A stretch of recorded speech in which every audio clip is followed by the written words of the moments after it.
And if you didn't catch Friday's show, we did check in with Rizo, an absolute incredible man, and I do have someone who knows him really well, who had a big part in his journey over the last few years, but also has his own journey with stuttering. My next guest for Really Good Radio is Ratu Clarke. Good morning, my man. Good morning. Thank you. How are you, my brother?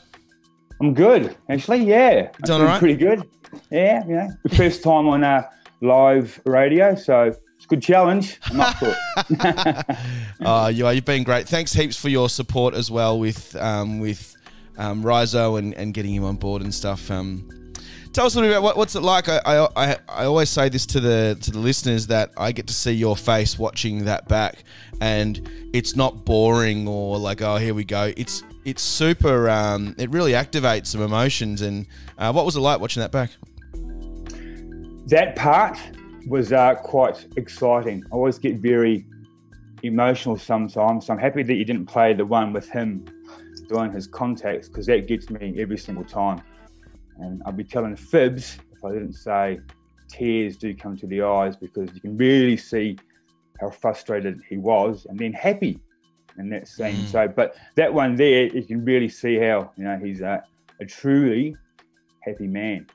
What so we had a great chance to catch up with Rizo, but more importantly, what's your you mentioned that the Mcguire Program recruits, I guess is a good word to say, or hires, made sure that coaches have had to overcome a severe stuttering problem of their own. Tell us your journey with when did you develop a stutter, when did you recognise it, and what were some of those issues, and what was life like back then? Sure. Look, I have always thought I was born with a stutter. It was only at the age of 18 that I was told that it was caused by a physical trauma when I was about between 2 and 4. So at the age of 18, I really went on a total crusade to see if I could actually cure this stutter, because I thought I was born with it. And when I found out that it was actually caused by something, I thought, right, it can be cured. So I tried to do everything possible, all different therapies, hypnotherapy, NLP, you know, everything. Wow. Nothing worked at all. Until the Mcguire Program. Yeah, exactly. So I mean, tell us, you skimmed over them. How many things did you try? And did any of them have any success? Did any of them have a little tickle of like, whoa, we're on here? And then they obviously didn't work out. Yeah. Or was it all just nothing? Nothing. Wow. Look, I'd really like to say there was some sort of glimmer of hope, and you know, I'm sure that there was, but nothing really took total hold. Like if there was someone standing on the side of the road with a bunch of crystals and said I could cure you, I would have given it a fair crack. Because you were having no success with anything. Exactly. Yeah. So I don't know. So you were born with it. So were you known as the stutter kid? Was friendships hard to? Were you noticing that people were really treating you differently because of your stutter? Yeah, exactly. Look, you know, primary school's kind of okay. You know, and thankfully, mum and dad really kind of installed that confidence in me. High school, total different kettle of fish. Yep. Quite cruel. That was when I discovered that if I sung or put an accent on, stutter went. Even an accent? Accent. So if I started talking with a bit of a American accent or something like that, stutter went. So I went from the crazy kid with a stutter to the crazy kid who could, put an accent on or sing his way through class. That's crazy. That adding stutter to the thing. Yeah, Shelley watched the show last week. Hard to believe that same person was on last week was Rizo, the one in that little documentary. He seems like he's grown a lot, and it's good. Thanks for popping those comments in. So How did you hear about the Mcguire program? It was actually some really good mates. We were watching A Current Affair, 1998, I think, late 1998. And just went, hey, you should give this a go. So I thought, well, I've tried everything else. I might as well try this. Is most of it got to do with the trauma? Because it seems like Rizo's got a story there too. Yeah. I've only spoken to two of you. What was your? I mean, you were in that. So you were in that class, and particularly that doco, that series. You were in those classes with like 30 people or something. What was the? Yeah. Was majority of them got to do with some trauma? They still don't know exactly what causes stuttering. Wow. But there has been, like, the most cases are it's been caused by something, you know, either emotional or physical, some sort of trauma. And, you know, it doesn't always happen in that early childhood. I know one girl, and she started stuttering when she was 16. So. Wow. Yeah, right. Yeah. Right. It's incredible to see the development as well. I mean, to think that you had a major stuttering hurdle. Do you still need today to use breathing techniques, or are you all clear and you're rock and rolling, or is it something? Is there still lots of work to be done on the daily basis? And if you, yeah, I suppose it's just being mindful, Troy. You have to be. Got to be still mindful about how many words I speak. Definitely breathing. I still coastal breathe every day. It's a great form of meditation too, you know. So I've totally incorporated the whole Mcguire program, its technique, into my day-to-day life. Yeah, right. So it's not like you just stop thinking about it. Like, you still have to be mindful, you know, in case you do get a little bit tripped up. But obviously every day, every week, every month, every year, it gets, you know, more automatic. It's cool because we obviously can see, if people are watching right now, which we've got a lot of listeners watching, you can see Ratu taking, for your breaths, a super short, like just a little one, just a little top up, where clearly Rizo is in a different position where he's at a different stage of his journey. Yeah, true. But I've spent many years training my diaphragm. So even though it can be a short breath, my ribs are actually opening up more than what his are. So yes. That's incredible. Now, and so you started the program. How long were you? You've had 2 stints. You thought, which is quite comical if you kind of think about it. It puts a little bit of light on why we stopped things in the first place when it was working. But what? It's only. Yeah. You know, you're trying to search around for something, you couldn't find anything. You find something that works. Give us a little insight into what gave you the choice to go, well, I'm out of here, and then you've come back like 10 or 12. Tell us a little bit about that. Yeah, I had, you know, first course was 1999. I was 28. And it took hold. It took hold dramatically. It took hold so much that was the emotional upheaval of just all this past stuttering stuff to come, you know, just the tears, just non-stop, you know, tears of happiness, obviously. And then I was, as the saying goes, I took the ball and I ran with it. So I was completely fluent for 6 months. And then, you know, as a 28-year-old man, you know, he was maybe a little bit too big. Ego got the better of me. Practice took a second seat. And then eventually things started to slide out of control. Tricks came back in, old stuttering ways, and then, back where I started. Worse, actually. Worse. Wow. These are, I don't want to sound like, wow, you're so interesting. These are really interesting things that I don't think anyone would know about stuttering. It's got different characteristics to well, it's almost like dealing with an addiction.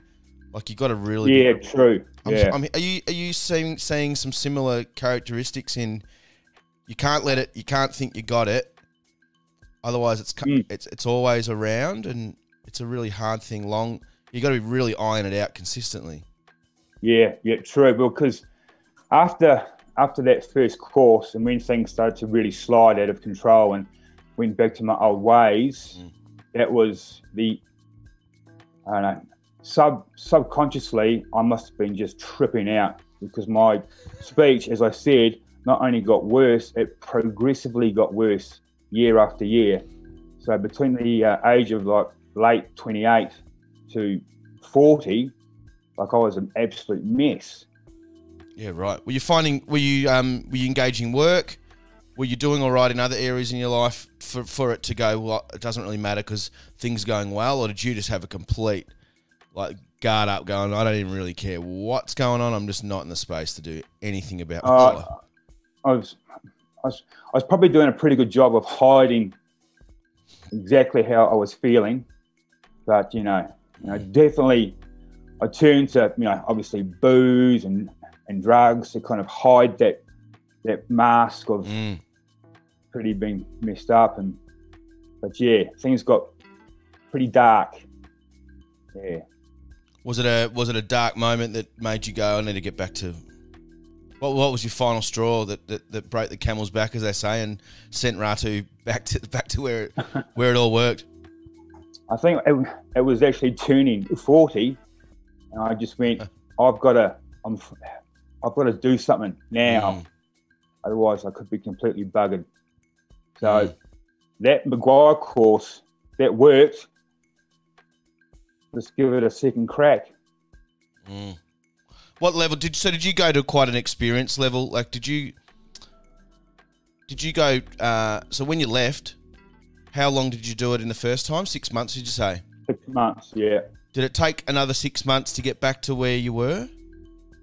No. So when I went back in there, after about 2 hours, I was almost, kicking myself like, why did I leave in the first place? Why didn't I just keep on going? Because the most incredible thing was the man who was the regional director of the whole course was the man who sat next to me 12 years ago. Oh, wow. In my very first course, which was his very first course, and his stutter was worse than mine. So when I saw him, the leader of the course, I just went, you idiot. Did he have a break too? No, he just stuck at it and then worked his way up and was so good, became the regional director. Jeff Johnson, if you're out there, you saved me, buddy. Oh, that's incredible. And so who was your mentor?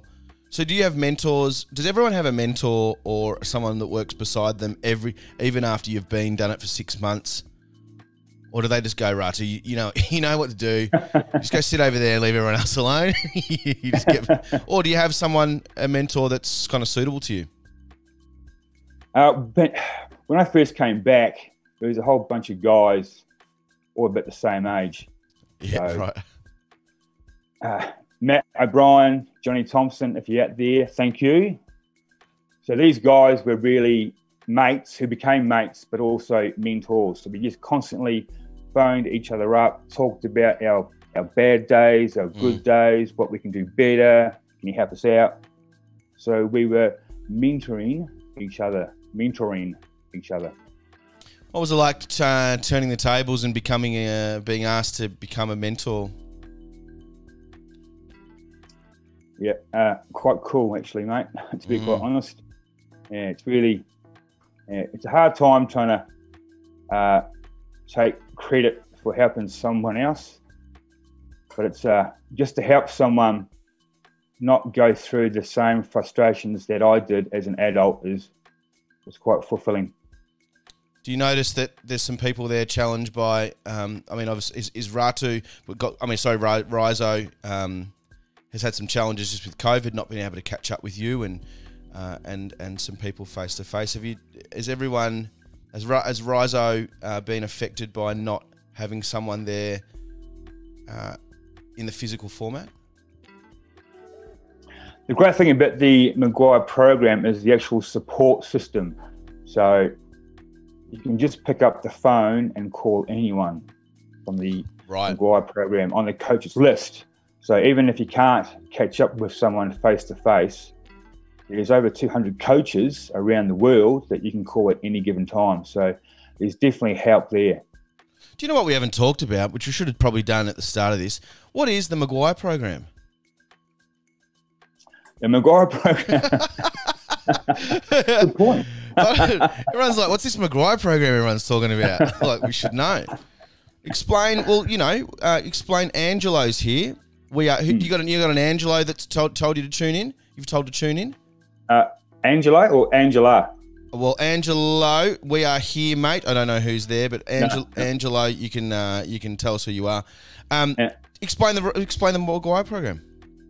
The Mcguire program, well, it was invented by an incredible man called Dave Mcguire, and he had a severe stutter, and he just basically, saw all these great aspects of certain techniques, psychological techniques also, and he based it around coastal breathing, because basically a stutter is your inability to articulate or enunciate a word. And it's just literally, as a normal speaker, you breathe in, your air comes in. When you speak, your air comes out, it flows over your vocal cords, over your lips, and you talk. And then you release air. Take a second breath and repeat the process. So it's pause, breathe, speak, release. That's your normal cycle. So that is basically the Mcguire program there. It just trains you to get good at the sport of speaking. Is there something that everyone can learn from a breathing thing? Like, should we all be doing it? Well, people have actually said that the Mcguire program can also be seen more like a anxiety, like how to get rid of anxiety. That's what I'm thinking. Yeah, because that coastal breathing, it just really relaxes everything up. Not only the muscles around your mouth, around your shoulders, around your arms, around your chest, but it also psychologically relaxes you, which is a key when it comes to speaking articulated. You mentioned something earlier about mindfulness. What's that? What do you mean by that when you're speaking? Well, all stutterers have, let's call them that little stuttering voice in your head. So, every time that we would go to speak in the old days, in your old stuttering days, that little voice would just pop up. So if you're in a room with your mates or some people having a conversation and you knew that you could add to the conversation, and when you would go to add to it, that little stuttering voice would go, "Don't do it, we'll stutter, we'll bugger it up." So mindfulness is that you can still be in a situation where you're asking for a cup of coffee and you might be a bit puffed out of breath. You've just got to go, right, just pause for a couple of seconds longer, take that breath and ask for that cup of coffee. So it's just being mindful the whole time. Do you? I observe a lot. I'm a very observing person, and I'm sure everyone says there is, but I reckon I'm really observant. I observe when I'm engaged with people, and I love listening to people that slow down. And I can be a fast speaker at times, and I think it's just one of my, especially in radio, but just in general, I've got so many ideas coming out of my head, and I just want to get them all out and make sure the person knows everything that I'm thinking and all the side topics. And it's probably too much at times. And then I notice someone that speaks mindfully or a little bit of a slower pace, and I notice that it's actually more engaging, and I tend to try and do it, but it just feels like they're going to look at me and go, "Oi, speed it up, mate!" But every time, but it's so hard. Do you find that when you speak slower, people aren't? It's not what you think it's going on in your head. Like your head might be racing miles an hour. You might have a blank, but people are not sitting there going, "What's going on here? What's this guy got a blank in his head?" It's actually that's probably part of the battle, is to try and be okay with going at a different pace in your head. Exactly. I did use the word when I came off my first course, and I said I was fluent for 6 months. Well, we don't aim for fluency at the Mcguire program. We aim for eloquency. You want to be a articulated, eloquent speaker. And because you want to be a effective communicator, not just a fluent speaker. Barack Obama is a perfect example of that eloquent speaking. I mean, the man has just got such a beautiful tone and voice, but the pausing that he does with his eye contact, yes, like he's so engaging. He might not be speaking that fast, but you have no idea, and you don't really care because you're so, totally engulfed in what he's saying because of that eloquent way, that beautiful, beautiful tone. Well, I'll nod my little, what do you call those hats? I love those hats, by the way. Yep. I had like years wearing that. I'll nod my hat to you. You're an engaging person, so I think that some of those tips that you observe, you've got them. You've got them. It's great. Thank you. How did you feel? TJ's here. How did you feel when, and we touched on it a little bit before, how did you feel when you first went to the Mcguire program and started having success? It's a question from the listeners. It was a bit hard, to be quite honest. It was a bit like, hang on, is this just going to fall away, or is it just a tiny, putting on a Band-Aid? The Band-Aid comes off, but I go back to stuttering pretty quickly. It's hard to as a stutterer, to actually at first grab hold of that technique and go, hey, it's okay to actually use this.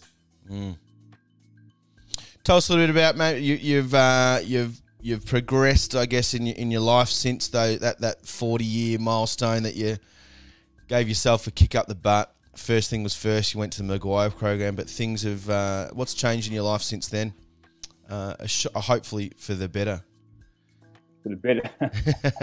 You're back in the work field. I know you're in the festival space. Tell us a little bit about your journey there and seeing some of those big changes happen. I've been involved in the music festival scene for 16 years.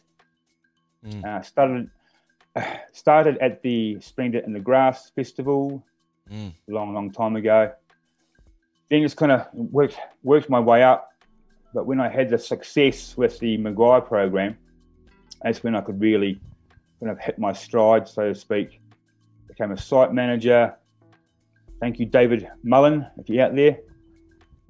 And the number one thing that I really had to overcome as a site manager, being on site, is you have a two-way, a walkie-talkie.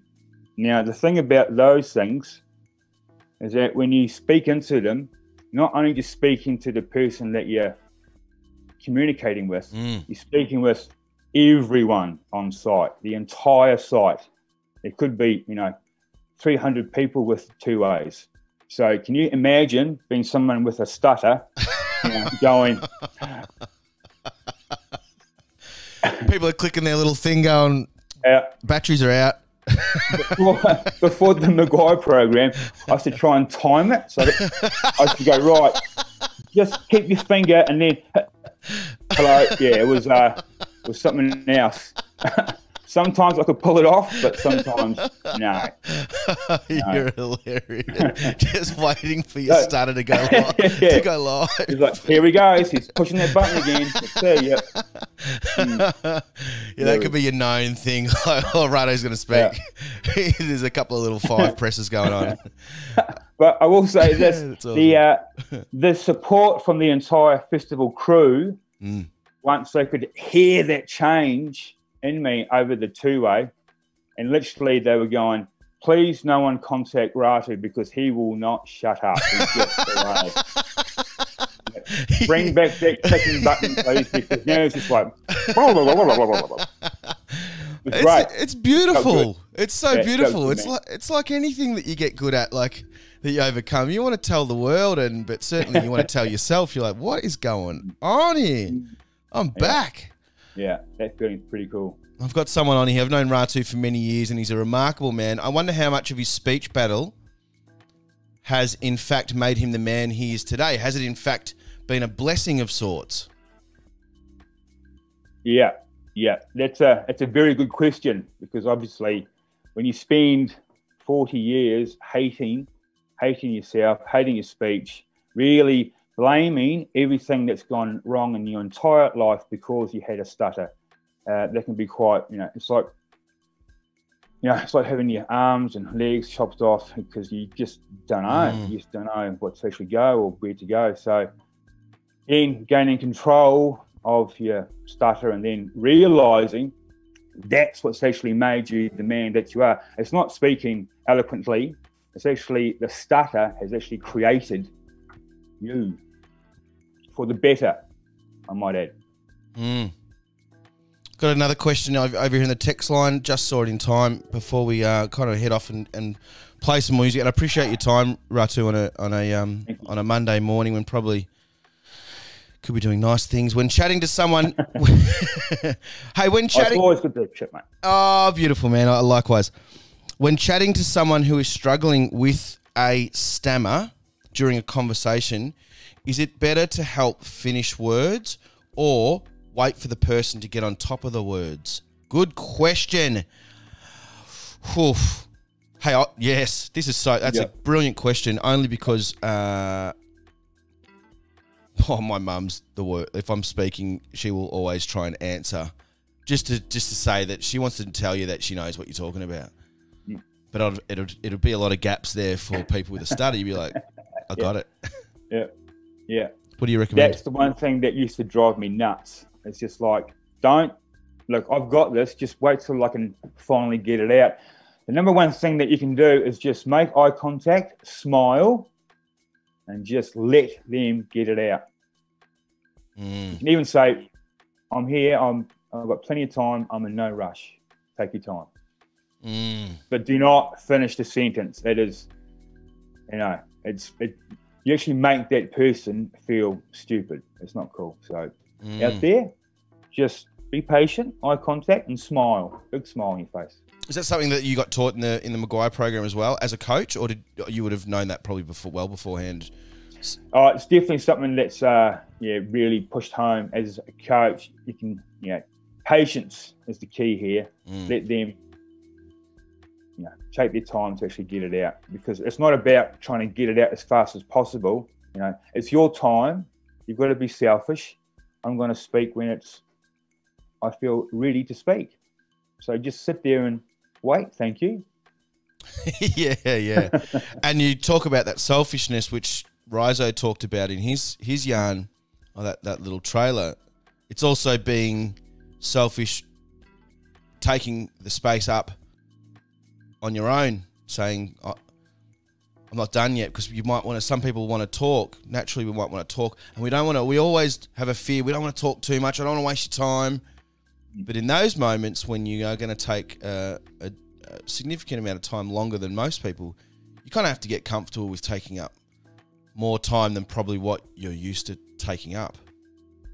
Exactly, yeah. It's all about owning your space, your time, when to speak. You don't want to rush to speak because someone, who speaks twice as fast is just trying to get the conversation over and done with, which is quite rude, really. Doesn't matter how long it actually takes. If you take the time to actually communicate with someone, that means that you're there no matter how long it actually takes. It's just, being respectful of that person. Ratu, I'm so glad I had you on a Monday, because it's going to, and I had this feeling when I left the interview on Friday as well. I'm just going to get back to watching my breath and just slowing down. Just slowing things down and trying to be a little bit more Obama. I think we all could be a little bit. Good saying. We could all go get your Obama on. Yeah, appreciate it. Turn your every other politician in America down. Turn the Obama. Look, I think everyone can just, pause a bit longer, eh? Just, take a deep breath and just take your time. I'm going to put you on the spot here. Not in a bad way, I don't think. You spent a lot of time at Splendour in the Grass, a lot of music festivals. What song should we be playing next? Take us into the next phase of our music section. We've got about another hour you are gonna steer this ship. Whatever song this goes in, this is where we're going. Oh, goody. Oh, right. Yeah. Well, just, and while you're thinking about it, thanks everyone for tuning in. It's so good to have people really engage this early in the morning. And it's so great. Ratu, Alex Mickelson there, Jano, and you've got a friend who you've brought in there. So it says I am what I Yam. Is it someone by maybe Yam might be the clue? Is their name called Yam? Don't know. Sure. They've done a mystery. They've done a mystery username. Angelo, that's a good mate of mine. Hey, Kate. Thanks, Radu. Seems like a humble guy and very eloquent. Oh, thank you. Obama. You're very...